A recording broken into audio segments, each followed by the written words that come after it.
qu'il te plaît, sorti l'année... Franck Ferrand, sur Europe 1, au cœur de l'histoire. Le film En mai fais ce qu'il te plaît, sorti l'année dernière, raconte l'histoire de l'exode de mai-juin 1940. Franck Ferrand nous raconte aujourd'hui ce bouleversement majeur pour la population française de l'époque. Bonjour Franck. Bonjour Carole, bonjour à tous. Pour avoir sollicité de nombreuses, on pourrait même dire de très nombreuses personnes quant aux souvenirs qu'elles conservaient ou conservent de la Seconde Guerre mondiale, j'ai pu mesurer à quel point cet exode de 1940 occupe une place à part dans les mémoires. C'est une sorte de fracture dans la vie des gens, vous savez. Pour la plupart des civils qui à l'époque vivaient au nord de la Loire, en gros, on peut parler d'un arrachement, d'une migration qui les ont marqués à vie. Je suis heureux de pouvoir en parler aujourd'hui avec Olivier Vieviorca et avec Christian Carion, le réalisateur du film qui déjà nous avait gratifié de joyeux Noël autrefois. Et tout à l'heure, à la fin de l'émission, Franck, vous répondrez à la question de Gilles sur le procès de Nuremberg qui s'est ouvert il y a 70 ans. Oui, voilà qui reste dans la note. Pour le moment, nous allons nous mêler au peuple de la route.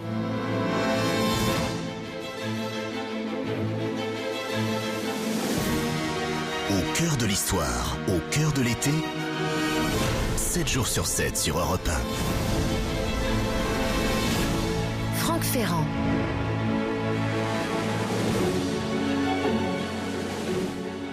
Nous sommes pas très loin de Paris, à Taverny, le vendredi 7 juin 1940, dans un département qui à l'époque s'appelait la Seine-et-Oise. Aujourd'hui, c'est la partie de la Seine-et-Oise qui est devenue le Val d'Oise. Il fait beau, il fait chaud en ce début de mois de juin, bien entendu. C'est à Taverny que vit la famille Moga. Madeleine et Henri mobilisés à Orléans à la déclaration de guerre le 3 septembre 1939 et Henri donc démobilisé dans la foulée. Il a fait ce qu'on appelle la drôle de guerre. Leurs deux filles, Monique et Bernadette, ainsi que des oncles, des tantes, des cousins, tout ce monde-là vit à Taverny. C'est une grande famille comme on en avait beaucoup en France à cette époque. Monique a 11 ans. Comme les petites filles de son âge, elle est pleine de vie, bien entendu. Elle adore la gymnastique, qu'elle pratique assidûment. Et en ce 7 juin, elle passe un examen à Aubonne. Ce n'est pas n'importe quel examen, c'est son certificat d'études. C'est le premier tour. Seulement, l'ambiance est lourde. On entend déjà au loin le bruit du canon, les élèves, les examinateurs, les surveillants, tout le monde vit dans l'angoisse. Des abris ont été construits à la hâte dans la nuit, des sacs de sable barrent un certain nombre de routes et cette fois, l'invasion tant redoutée depuis des semaines et qui devient imminente, dont on parle tellement depuis maintenant des jours, cette invasion des troupes allemandes est en cours. Les épreuves ont lieu d'un bloc, il n'y a pas de cantine le midi, une fois les épreuves du certif terminées, on renvoie les enfants chez eux pour essayer de les mettre en sécurité. Monique revient donc chez elle à pied, comme on fait à l'époque. De toute façon, il n'y a plus de train depuis que les bombardements se sont généralisés. Et le soir, dans la famille, on prend la décision, il faut partir pour le sud de la France. Il faut se jeter, comme tant d'autres le font depuis presque un mois maintenant, dans ce fameux exode.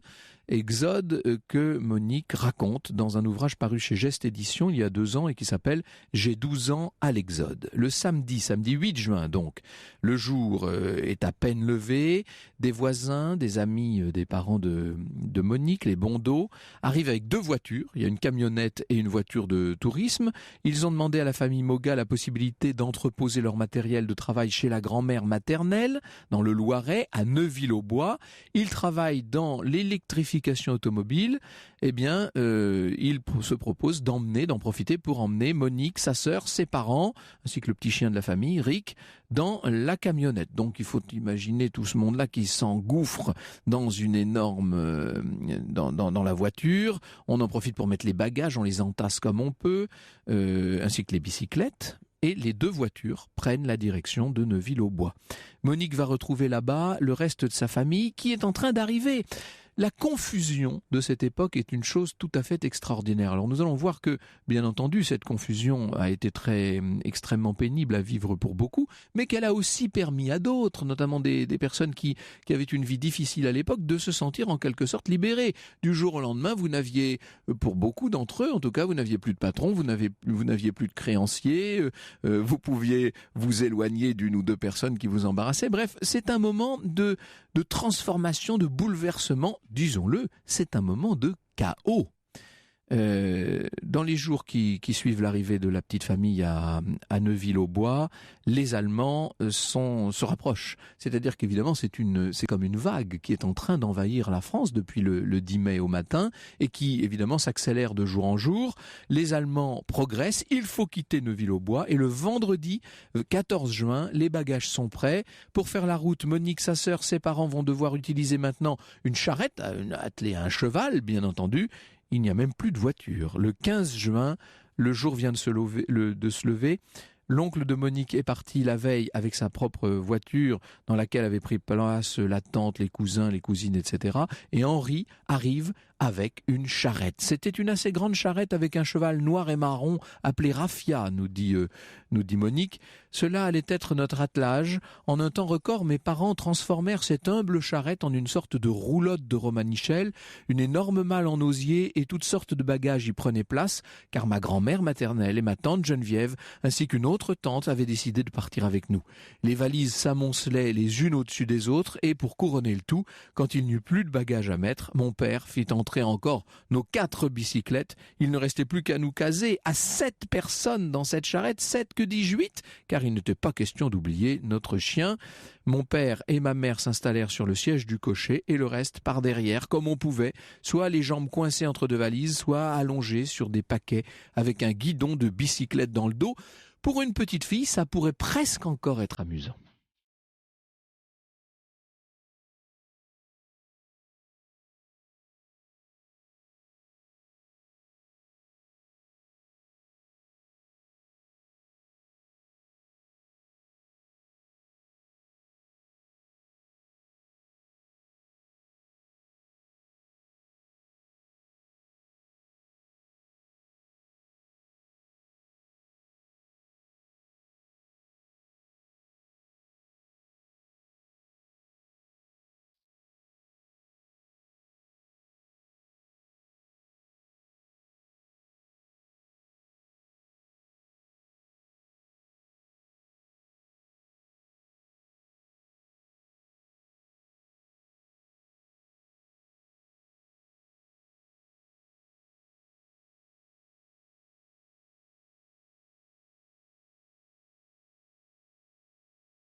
Charles Trenet sur Europe 1, vous oubliez votre cheval. Franck Ferrand, cet après-midi, vous nous faites revivre l'exode de juin 1940 à travers la famille Moga qui arrive sur les routes de Beauce. Et oui, il fait toujours aussi chaud, même de plus en plus chaud sur ces routes. On traverse des champs, des bois. Les Mogas remarquent tous ces... Vous savez, il faut imaginer un peuple entier qui est sur les routes comme ça, qui se déplace à bicyclette, en charrette, en voiture. Une sorte de long ruban interminable de véhicules, comme elle le dit elle-même. Personne ne regardait personne, personne n'étonnait personne, riche ou pauvre. Tous avaient la même allure misérable de fugitifs. Il faut vous dire qu'on est maintenant assez tard dans l'Exode. On est au-delà de la mi-juin 1940, c'est-à-dire dans le moment où les Allemands sont là, sont au milieu des gens qui eux-mêmes sont en train d'avancer. En fin d'après-midi, dans la forêt d'Orléans, tout bascule. Nous entendîmes un bruit d'avion, raconte Monique. Je n'y fis pas attention. Quoi de plus banal qu'un bruit de moteur dans le ciel? Au même moment, je vis notre interminable chenille s'immobiliser. Les gens descendent à toute hâte de leur charrette. Ceux qui étaient à bicyclette la jetaient à terre et tout le monde courait dans tous les sens, s'aplatissant dans les fossés ou dans les champs de blé. Ceux qui avaient pu trouver un arbre se blottissaient contre le tronc. Mais qu'avaient-ils donc tous ces gens? Étaient-ils subitement devenus fous? Nous étions là, ma famille et moi, plantés dans notre charrette, sans bouger, sans comprendre. Nous n'étions pas encore revenus de notre surprise quand nous entendîmes tout à coup le bruit sec que font les mitrailleuses. Et avec horreur, nous vîmes se dirigeant vers nous à une vitesse qui nous semblait prodigieuse 4 ou 5 avions qui, en rase-motte, mitraillaient notre long ruban de réfugiés. Et évidemment, chacun va essayer là de se protéger, de se cacher dans les bois, se cacher dans les fossés qui sont là le long de la route. Il n'y aura pas de morts et de blessés cette fois-là. Monique, sa sœur, ses parents, le reste de la famille choisissent une petite clairière pour passer la nuit. Et évidemment, on pense beaucoup, on parle peu, mais on rêve, on pense, on se souvient sur ces routes de l'Exode. Et Monique repense à sa maison de Taverny, elle rêve de son toit, d'un lavabo pour se laver. Elle a faim, car bien entendu, la nourriture fait défaut. Elle pleure, cette petite fille de même pas 12 ans. Et le calvaire, malheureusement, ne fait que commencer. Le lendemain, dimanche 16 juin, 1940, dès le tout début de la journée, dès que le soleil paraît à l'horizon, tout le monde repart dans un temps toujours aussi magnifique, direction Châteauneuf-sur-Loire pour traverser le pont de la Loire. Dès 8 heures, à plusieurs reprises, les avions vont mitrailler de nouveau. Ils arrivent assez haut, ils repèrent les cibles et puis ils s'éloignent pour faire croire que le danger est passé. Et finalement, ils reviennent et mitraillent quasiment à bout portant. La route devient impossible, évidemment. Les parents vont aménager un trou dans la charrette pour la grand-mère maternelle qui ne peut pas se sauver à chaque attaque. Monique, sa famille sont attaqués par des espèces comment pourrait-on dire, ce sont des raids qui sont organisés. Voilà ce qu'elle écrit. Je courus dans le champ au milieu de gens qui, à la recherche d'une introuvable cachette, hurlaient d'effroi. Les balles pleuvaient autour de nous. Je m'aplatis au milieu des épis, tenant solidement le lien de mon chien. Cela piquait horriblement. La pauvre bête sautait aussi haut qu'elle pouvait pour essayer d'attraper et de mordre ces monstrueux engins qui volaient si près du sol. Le résultat ne se fit pas attendre, les mitrailleuses s'acharnèrent sur nous, comprenant alors l'immense danger que me faisait courir mon petit compagnon, la mort dans l'âme, j'ouvris la main, la laisse glissa, et mon chien fou furieux disparut parmi les blés.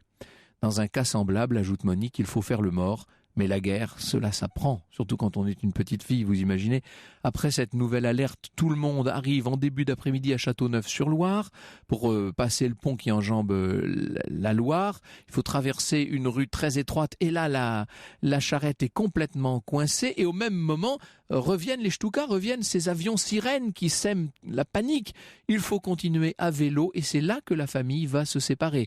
La tante, la grand-mère et le petit chien vont se mettre dans un endroit sûr. Monique, sa sœur, ses parents prennent les bicyclettes chargées des plus petites valises qu'on a pu trouver, dans lesquelles on a mis les choses les plus essentielles. Pour économiser de la place, Monique et sa sœur se retrouvent à devoir supporter sur elles un manteau d'été et d'hiver. Une sacoche est emportée, elle contient des titres, des bijoux, de l'argent, le peu de petites richesses, si je puis dire, dont pouvait disposer la famille.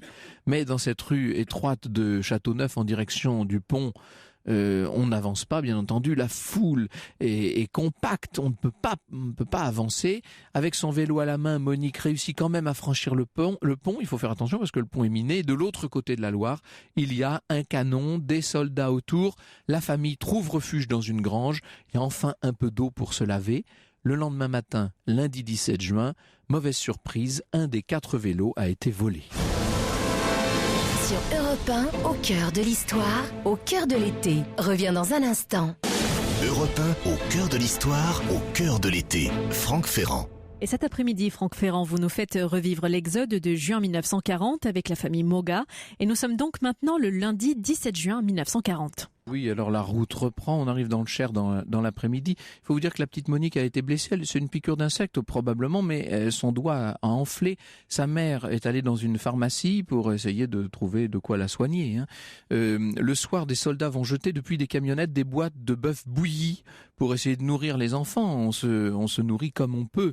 Ma mère avait maintenant préparé 4 tartines, plutôt 4 couronnes de tartines, raconte Monique, puisque tout le milieu de la boule était inutilisable. Elle allait procéder à la distribution quand un bruit assourdissant d'avion en rase-motte nous fit tourner précipitamment la tête et ça y est, c'est un nouveau raid terrible. Il y a eu cette fois beaucoup de morts, beaucoup de blessés. La maman est grièvement blessée, le père aussi a été touché au ventre. Monique et sa sœur sont en vie. Alors il y a des ambulances militaires qui finissent par arriver. Je vais très vite, bien entendu, il faudrait rentrer dans le détail de ce terrible témoignage. Le père et la sœur de Monique vont monter dans une des ambulances. Elle va monter avec sa mère et d'autres blessés dans une autre. Je me recueillis profondément et fis à Dieu le vœu d'aller à Lourdes si maman survivait, écrit-elle. Je promis même de faire une partie du chemin à pied, mais durant l'exode, Dieu n'écoutait pas et n'exauçait pas les prières des enfants.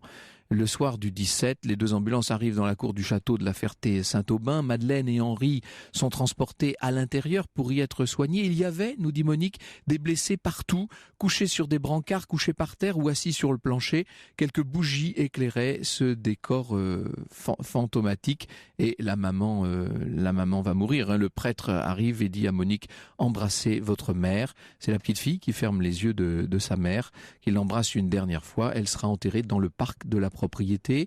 Ensuite, une infirmière va panser les mains blessées de Monique. Elle lui donne la petite sacoche que sa mère avait sur elle, une sacoche qui est toute maculée de sang, de même que les billets de banque qui sont dedans d'ailleurs. Le père a eu l'abdomen perforé par un éclat de bombe. Il doit être opéré, mais il faut aller dans un autre hôpital. Et dans l'ambulance qui conduit son père vers ce fameux hôpital, les blessés sont là, qui réclament à boire, qui souffrent, etc. On est entré vraiment cette fois dans l'horreur. Le lendemain, mardi 18 juin, l'hôpital du Sacré-Cœur d'Issoudun accueille la petite famille. Les pansements de Monique sont changés, mais à Issoudun, comme à Châteauroux, quelques kilomètres plus loin, il n'y a pas de place pour opérer le père de Monique. Et on leur dit, il faut aller plus loin, il faut aller à Poitiers, à l'Hôtel-Dieu de Poitiers. Alors, ils vont y finir par y arriver à cet Hôtel-Dieu de Poitiers. Imaginez la grande porte cochère, la cour pavée. Dans la chapelle sont installés un certain nombre de cercueils.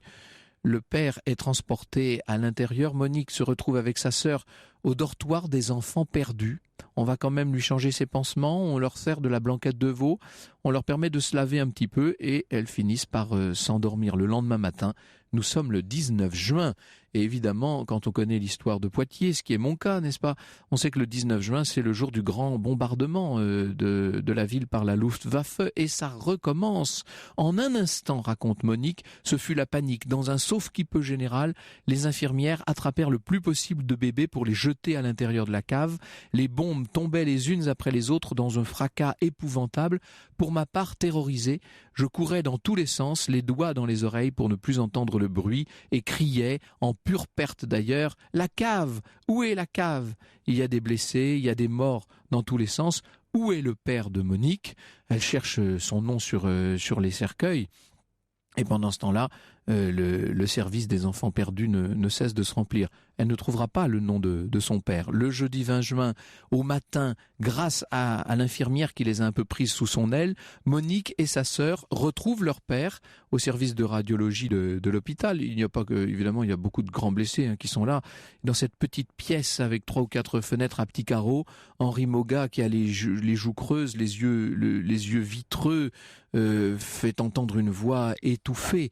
Le père de Monique connaît la sœur d'un ami, Madame Pat, qui habite 27 rue des Carmes à Poitiers. Eh bien, c'est cette dame qui va héberger les 2 petites filles. Vous imaginez, pour d'aussi jeunes enfants, l'extraordinaire bouleversement que tout ça peut représenter, bien entendu.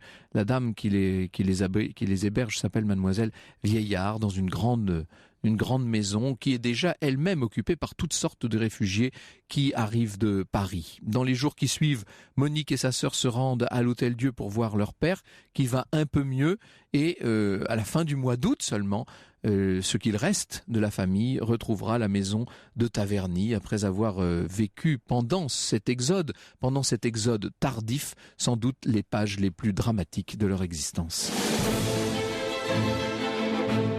Bonjour messieurs, merci d'être avec nous. Nous allons parler des aspects très sombres comme celui-ci, mais aussi d'aspects un peu moins sombres de l'Exode dans un instant. Et puis on va essayer de resituer cet Exode dans le cadre de la guerre en 1940. L'histoire sur Europe 1, c'est avec Franck Ferrand. Et sur Europe 1. Europe 1, au cœur de l'histoire, au cœur de l'été. Franck Ferrand. Et aujourd'hui, Franck, vous avez 2 invités. Olivier Viviorca, historien, professeur à l'École normale supérieure de Cachan, et Christian Carion, réalisateur du film En mai, fais ce qu'il te plaît, sorti en fin d'année dernière. Ce n'est du reste pas le premier film historique de Christian Carion, il s'en faut, puisque vous nous aviez proposé Joyeux Noël il y a une dizaine d'années, et puis l'affaire Farewell également. Donc vous aimez l'histoire, on peut le dire, Christian Carion. Oui, j'y suis venu tard, mais j'aime bien. Oui. Alors dans ce film, vous nous montrez un exode un peu plus, comment dirais-je, un peu moins dramatique que ce que je viens de raconter à travers le cas de cette petite fille. Il y a les deux, disons. Vous nous montrez que l'exode, ce n'est pas seulement des moments atroces. Il y a eu aussi, pour certains, de bons moments. Disons que je me suis appuyé sur le témoignage de ma propre mère, qui avait vécu cet exode. Elle est partie le 17 mai 1940, très exactement. Plus tôt que la petite Monique. Voilà. C'est ça. Et elle fait partie, c'est aussi géographique, c'est le Nord-Pas-de-Calais, donc c'est les premiers aussi à partir.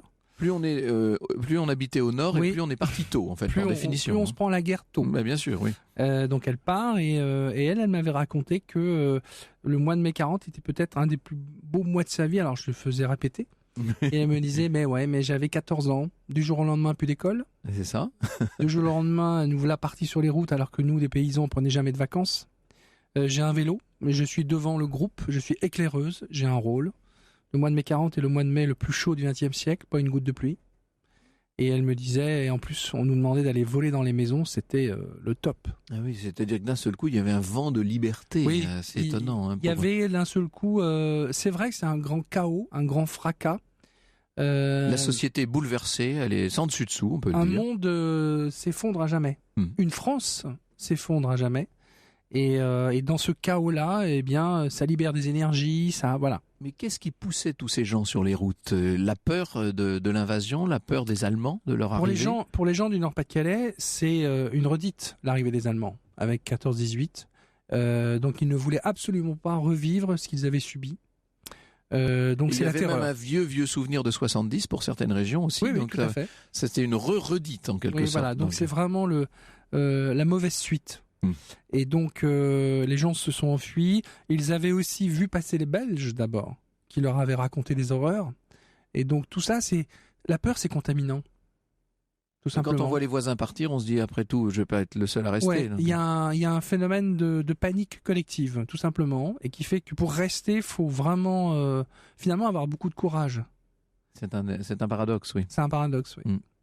Les motivations pour partir sont aussi variées qu'il y a d'être. C'est ça d'ailleurs le plus intéressant dans un phénomène comme celui-ci, Olivier Viviorca, c'est qu'il échappe quasiment à l'appréhension de l'historien. Il y a autant d'exodes qu'il y a eu de personnes sur les routes. Oui, il est tout à fait difficile pour un historien de raconter l'exode, même si cela a été fait, par exemple, par un collègue qui s'appelle Éric Allary, oui, dans un livre sur l'exode, il est très difficile parce que justement, c'est au fond la juxtaposition de beaucoup d'itinéraires individuels. Et pour rebondir sur ce que disait Christian Carion, il y a au fond, tombe sur les individus la nécessité de choisir seul. Personne ne vous dit ce que vous avez à faire et vous vous retrouvez confronté à des choix. Et ce sont des choix essentiels. Partir, rester, être en groupe, être seul. Autant d'éléments qui n'appartiennent qu'à vous. Pour partir, il faut, 3 conditions. La première, c'est d'avoir un but quand même. Généralement, quand on part, on sait vers où on se dirige. C'est-à-dire que ces gens ne se lancent pas sur les routes sans savoir où ils vont. Généralement, ils vont chez un oncle, une cousine, quelqu'un qui se trouve dans le Lot ou ailleurs. Enfin bon, dans le sud en tout cas. Donc la deuxième condition, c'est d'avoir un véhicule, d'avoir des moyens de partir. Et ça va être une sorte de réquisition générale de tout ce qu'on peut trouver comme moyen de transport, y compris de voitures hippomobiles, même si on est en 1940, parce que à cause des considérations de carburant, de mécanique, etc., d'autonomie d'une certaine manière, beaucoup de vélos aussi, beaucoup de gens à pied, tout simplement. Et puis il faut une troisième condition quand même, c'est une certaine mobilité. Je me rappelle lorsque je travaillais sur l'histoire du château de Versailles et que j'étais arrivé au chapitre de juin 1940, j'avais vu que les 2 seuls gardiens du château qui étaient restés sur place étaient 2 handicapés de la Première Guerre mondiale qui ne pouvaient pas partir, tout simplement. Bien sûr, hein, il faut pouvoir galoper sur les routes, si je puis dire. Vous avez entièrement raison. On peut quand même préciser que beaucoup de personnes partent à pied. Ils n'ont pas de voiture, donc c'est ces images très célèbres de gens roulant des poussettes. Hein, et que on parlait tout à l'heure des peurs. Vous avez ce souvenir extrêmement présent de la première occupation allemande, qui a été une occupation très dure et dont les nordistes et les Belges se souviennent. Mais vous avez aussi l'espoir. Et cet espoir, c'est l'idée aussi qu'au fond, les Allemands vont s'arrêter. Ils vont être stoppés sur la Meuse, ils vont être stoppés sur la Seine. Après tout, le gouvernement a montré l'exemple, ou le mauvais exemple, je ne sais pas comment dire, mais il est déjà parti pour Tours puis Bordeaux, en fait. Absolument. Hein. Mais le cas s'était déjà produit en 14. Vous aviez déjà eu un départ du gouvernement vers Bordeaux et vous aviez eu le miracle de la Marne. Et vous avez cette espérance, justement, ça va se reproduire, oui. Voilà, qu'il va y avoir un nouveau miracle, dans la mesure où l'idée que la France soit défaite est une idée totalement impossible à admettre pour beaucoup de contemporains. Nous avons la meilleure armée du monde, nous vaincrons parce que nous sommes les plus forts, autant de slogans qui circulent à l'époque. Oui, alors vous avez autant d'expériences qu'il y a eu de personnes, il y a quand même un certain nombre d'archétypes. Et ces archétypes, vous avez été les traquer, vous Christian Carion, vous les avez repérés grâce à un certain nombre de témoignages. C'est le moyen de travailler sur des périodes comme celle-là. Hein. Absolument. Moi, je voulais faire un film à hauteur du peuple des routes. Donc j'avais besoin de me nourrir. Jolie expression, mais c'est vraiment ça. C'est ça. C'est un peuple qui s'écoule. Moi, je fais juste une petite parenthèse, mais j'ai beaucoup interviewé, puisque c'était mon métier d'aviateur de cette époque, et ce qui les a le plus marqués, tous ces aviateurs de la campagne de France, c'est de voir ces routes complètement pleines, comme des espèces de rubans humains immenses, et de gens qui marchent comme ça, qui marchent. Peut-être rappeler que c'est 8 à 10 millions de personnes, que c'est le plus grand mouvement de population qu'ait connu le pays, et c'est un vieux pays. Mais oui. Et donc là, c'est un moment exceptionnel dans toute son histoire. Et se mettre à hauteur des gens, c'est effectivement d'abord recueillir leurs témoignages. Donc j'avais fait un appel au peuple à l'époque. Je suis allé à France 3, Nord-Pas-de-Calais, Picardie, en disant aux gens, vous avez des histoires dans vos armoires et sous vos lits, donnez-les-nous pour qu'on puisse nourrir le film de tout ça. Et on a été totalement noyés, submergés par des témoignages comme celui que vous avez évoqué au début de l'émission, et à partir desquels nous on a pu travailler justement. Oui. Une partie de ces témoignages des Français sur les routes est recueillie par Jean-Pierre Guénaud, notre ami Jean-Pierre Guénaud, dans son ouvrage Paroles d'Exode. Il avait fait beaucoup de paroles jusqu'ici, si je puis dire. Ce sont vraiment des verbatims en quelque sorte, hein, Paroles d'Exode, les récits qui ont en partie inspiré ce film En mai fais ce qu'il te plaît, qui fait l'objet d'une novélisation, c'est comme ça qu'on dit. Alors en fait non, c'est une novélisation à l'envers, puisque nous avons écrit le roman après. Avec Laure Irman. Avec Laure Irman, nous avons écrit le roman après le montage du film, tout simplement pour mettre sur le papier ce qu'on n'a pas pu garder sur l'écran. Oui. Donc le roman va plus loin que le film en fait. Vous conseilleriez de commencer par le film quand même pour bien sûr, dans l'ordre. S'immerger tout de suite dans cet exode. Alors nous allons voir, parce que jusqu'ici nous avons essayé d'appréhender le sujet de manière assez générale. On va revenir dans le détail et dans l'émotion de cette période. Europe 1, au cœur de l'histoire. Europe 1, au cœur de l'histoire, au cœur de l'été. Franck Ferrand. L'exode de juin 1940 est au cœur de l'histoire cet après-midi sur Europe 1. Vous recevez 2 invités, Franck Ferrand, Olivier Viviorca, historien, professeur à l'École normale supérieure de Cachan, et Christian Carion, réalisateur du film En mai, fais ce qu'il te plaît, un film écrit grâce à de très nombreux témoignages. Oui, et sans tout révéler, Christian Carion, il faut que vous nous racontiez en gros l'histoire de ce film. Que se passe-t-il ? Le cœur de l'histoire, c'est un village du Pas-de-Calais, c'est mon village d'enfance, oui. Qui part le 17 mai. À la tête son maire, qui est un peu mon grand-père, quelqu'un qui part avec la Marianne sous le bras en disant on peut pas laisser ça aux Allemands. Il a appelé son cheval Hitler parce qu'il avait mauvais caractère. Et les voilà partis sur la route avec donc l'ensemble du village et il y a évidemment une institutrice toute jeune, c'est son premier poste et elle a sous sa responsabilité un petit garçon qui est un Allemand qui est séparé de son père, qui lui-même avait fui 1 an auparavant le régime nazi, qu'il combattait comme il pouvait, mais arrivé en France, c'était quand même un Allemand et il s'est retrouvé en prison. Donc les voilà partis et le père, lui, va se retrouver libéré par le bombardement de la ville d'Arras, où il était emprisonné donc, et il part à la recherche de son gamin qui est sur les routes d'Exode avec ce village. Voilà. Cette espèce d'angoisse, de chaos dont nous parlions, que les gens ont vécu de façon assez différente. Pourquoi le titre En mai, fais ce qu'il te plaît ? Alors je vais vous dire, j'ai eu la chance que ce soit Ennio Morricone qui compose la musique du film. Et il y a 2 mois, je l'ai vu pour une interview croisée. Et il me dit, vous n'avez pas changé le titre ? Je dis non, pourquoi y tenez-vous ? Ah, il me dit, j'aime beaucoup parce que dans En mai, fais ce qu'il te plaît, il y a du printemps là-dedans, il y a de l'espoir, aller vers la liberté. Moi, j'ai écrit la musique pour accompagner ce peuple qui cherche la paix. Si vous changez le titre, il faudra que je change la musique. J'ai dit, je vais le garder. Et c'est un très beau titre du reste. Et il y a effectivement ce paradoxe, cette ambivalence de l'époque, de la période. Dans le récit tout à l'heure, j'ai beaucoup fait allusion au temps parce qu'il fait beau, il fait chaud. Toutes les aubes sont des aubes pleines de promesses qui évidemment sont généralement battues en brèche par la réalité. Et la réalité, ce sont les bombardements, Olivier Viviorca. Il ne faut pas oublier cet aspect. Oui, vous avez eu beaucoup de bombardements que l'on attribue très souvent, mais sans doute à tort, à l'aviation italienne. Or, l'Italie n'entre en guerre que le 10 juin 1940, donc il y a un problème. Il y a eu quelques bombardements italiens, mais très ponctuels, voilà. En fait. En fait, vous avez presque un mythe, là. On pourrait parler de légende urbaine ou de légende rurale, en l'occurrence, plutôt. Absolument. Oui. Et donc, vous avez effectivement des chasseurs, des Stuka, des chasseurs bombardiers, qui mitraillent les convois. Ce qui provoque avec ce sifflement strident qui a laissé dans la mémoire des victimes un souvenir atroce. Oui, tout à fait, ce que l'on appelait les trompettes de Jéricho, et qui était non pas un sifflement dû au moteur, mais un sifflement provoqué pour inspirer la peur. Et ça, ce souvenir que l'on voit très bien dans le film de Christian Carion, ce souvenir est un souvenir bien évidemment d'épouvante pour énormément d'individus. Ce que montre bien, je pense aussi, le film de Christian Carion, c'est la pluralité des destins.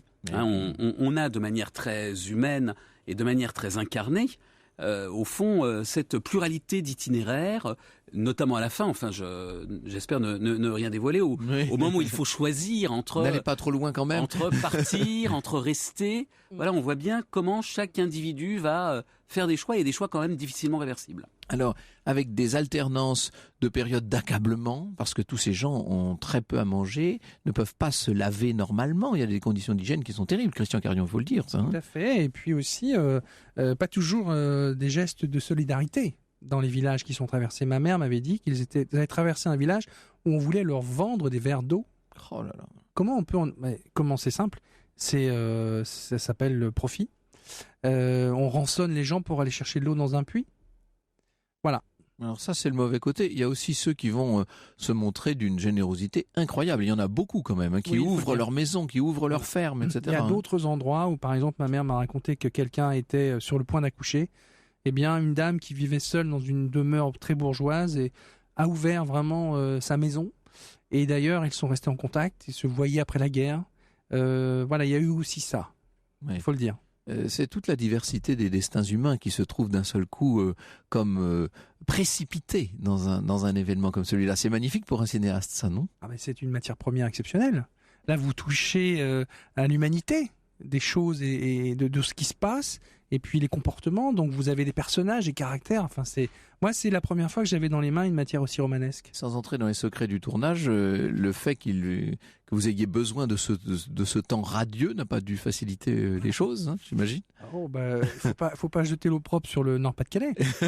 Non, on a tourné en juin 2014 et on a eu vraiment un mois de juin magnifique. Oui, donc qui était conforme à ce qu'avait été le mois de juin. Espéré. 40, oui. Est-ce que pendant le tournage, vous avez eu des personnes qui sont venues en disant, eh bien moi j'ai fait l'Exode, moi j'ai connu ça et je peux vous raconter. Eh ben, pour tout vous dire, en fait, j'ai demandé à ce qu'on tourne là-haut. D'abord, je ne voulais pas que ce tournage soit délocalisé. C'est donc un film 100% français. Nous l'avons tourné dans le Pas-de-Calais parce que c'est mon pays d'enfance, que j'en connais chaque talus, chaque champ. Et je savais surtout, pour répondre à votre question, que la figuration qui allait se présenter comme candidate, c'était des gens du cru, donc des gens dont les familles avaient vécu l'Exode. Donc je me suis retrouvé, si vous voulez, avec une figuration exceptionnelle, totalement habitée par le sujet, concernée, et qui était donc là pour, non pas faire mon film finalement, mais pour raconter leur propre histoire. Et là, dans ces cas-là, c'est un vrai bonheur de travailler avec des gens comme ça.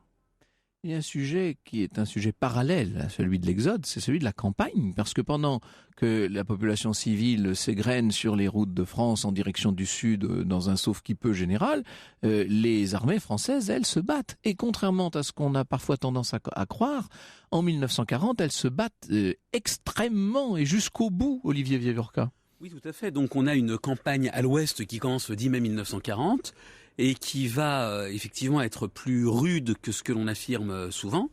Effectivement, in fine, les armées françaises avancent quand même. Voilà, enfin, oui. les Allemands avancent quand même, notamment parce qu'ils réussissent à percer à Sedan et à traverser la Meuse. Donc à partir du moment où ils traversent la Meuse, la messe est dite, mais vous avez effectivement des très gros combats. Et donc l'un des problèmes que l'état-major a à gérer, c'est précisément l'encombrement de ces routes qui va gêner parfois les manœuvres de l'armée française. Et comment, pardon, mais je ne vais pas refaire les ouvrages de Marc Bloch et autres, mais comment n'a-t-on pas prévu ça ? C'est-à-dire que l'une des conditions essentielles dans une période de combat, surtout dans une période de combat au milieu du XXe siècle, c'est de disposer des voies, que ce soit des voies de chemin de fer ou des voies de route, bien entendu.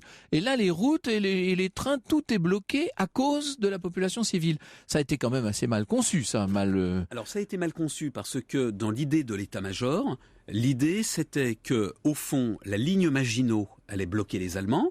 Personne n'imaginait que cette ligne Maginot suffirait à bloquer les Allemands, mais elle permettrait de gagner du temps. Pendant ce temps, le dispositif français s'organiserait, les Français permettraient de tenir le choc et d'organiser la grande offensive. Or, malheureusement, d'une part, les Allemands ont percé à l'endroit où il n'y avait pas de ligne Maginot, à savoir les Ardennes, et d'autre part, très malencontreusement, le général en chef, le général Gamelin, a décidé de sortir de la ligne Maginot pour aller assister les Belges et les Néerlandais dans ce qu'on appelle la manœuvre d'Île-Breda. Donc au fond, l'état-major n'a pas respecté les plans. Eh oui. Et à partir du moment où ces forces sont parties en avant de la ligne Maginot, eh bien les Allemands ont pu faire ce qu'on appelle le coup de faucille, le coup de faux, et les prendre à revers. Là, la bataille était perdue. Alors, une dernière question d'ordre militaire, si je puis dire. Comment expliquer que les avions allemands bombardent et mitraillent des populations civiles ? Alors, tout simplement parce que c'est une arme de terreur, et il y a l'idée qu'en mitraillant, on va créer de la peur, créer du désordre, et donc rendre la contre-offensive française encore plus difficile. Ça a joué un rôle essentiel dans l'image que la population française dans son ensemble a conçue de l'occupant, il faut le dire. C'est-à-dire que ça n'a pas été une carte de visite très aimable quand même. Alors ça n'a pas été une carte de visite très aimable, d'autant que vous aviez quand même le souvenir de Guernica pendant la guerre d'Espagne, que vous aviez le souvenir ensuite du bombardement de Varsovie et que vous aviez ensuite le souvenir du bombardement de Rotterdam. Donc vous avez effectivement une très grande peur du rôle que l'aviation va jouer pendant la Seconde Guerre mondiale. En revanche, pour les mouvements de population, on ne peut pas dire qu'ils soient responsables de la défaite française. Ça n'a joué qu'à la marge. Oui, bien sûr. Je rappelle le titre de vos derniers ouvrages, Olivier Vieux-Lurquat, Les mythes de la Seconde Guerre mondiale. sous la direction de Jean Lopez et vous-même. Et puis un ouvrage sur les députés et sénateurs français pendant cette période de l'occupation. Ça s'appelle « Les orphelins de la République » et c'est aux éditions du Seuil. L'autre livre est paru chez Perrin. Absolument. Alors, j'ai entre les mains, bien entendu, l'ouvrage de Christian Carion et Laure Irman, qui est à l'origine, en quelque sorte, nous dites-vous, du film. Ça s'appelle, comme le film, « En mai, fais ce qu'il te plaît ». Et puis de Jean-Pierre Guénaud, Paroles d'Exode, mai-juin 1940, des lettres, des témoignages des Français qui justement ont pris ainsi la route dans le désordre, dans le chaos et dans l'espoir. Europe 1, au cœur de l'histoire. Europe 1, au cœur de l'histoire. Retour aux origines. Et aujourd'hui, Franck, c'est une question de Gilles via le site europe1.fr. Je vous la lis, Franck. Il y a 70 ans se tenait le procès de Nuremberg. Pourriez-vous brièvement nous rappeler le déroulé et les différents auteurs de ce procès ? Bon, en quelques mots, effectivement, le procès de Nuremberg s'est ouvert le 20 novembre 1945. Donc c'est vrai qu'il y a bien 70 ans. On était 6 mois après la signature de la capitulation de l'Allemagne nazie. Et l'objectif que les Alliés s'étaient fixé était très simple. Juger les principaux responsables du Troisième Reich sur la base d'un certain nombre d'accords intervenus entre les États-Unis, la Grande-Bretagne, l'URSS et la France. Pourquoi à Nuremberg ? D'abord pour des raisons pratiques, c'est que c'est un endroit où il y avait encore debout une prison et un palais de justice, mais aussi il y avait des raisons symboliques et politiques. On était dans la ville qui avait vu les très grands rassemblements nazis et où 10 ans plus tôt, en 1935, Hitler avait promulgué les terribles lois antisémites. Alors, à l'ouverture du procès, il faut imaginer la presse du monde entier. C'est les caméras de John Ford notamment qui ont filmé ce procès de Nuremberg. Il y a 21 hauts dignitaires, comme on dit, du régime nazi. Alors bien sûr Göring, mais Rudolf Hess aussi, le dauphin d'Hitler, Joachim von Ribbentrop, l'ancien ministre des Affaires étrangères, von Papen, Albert Speer, etc. Bien entendu, certains ont échappé. D'abord tous ceux qui sont partis, et puis qui se sont enfuis, et puis Hitler, Goebbels, Himmler, etc. qui sont morts. Il y a 4 chefs d'accusation: complot, crime contre la paix, crime de guerre et crime contre l'humanité. Ça, c'est le nouveau motif, et c'est ce sur quoi il faudrait d'ailleurs développer si j'avais le temps de le faire. On n'a pas jugé que des personnes, on a jugé aussi des organisations dans cette affaire, les SS, la Gestapo, etc. Je vous parlerai, si vous le voulez bien, une autre fois du verdict de Nuremberg.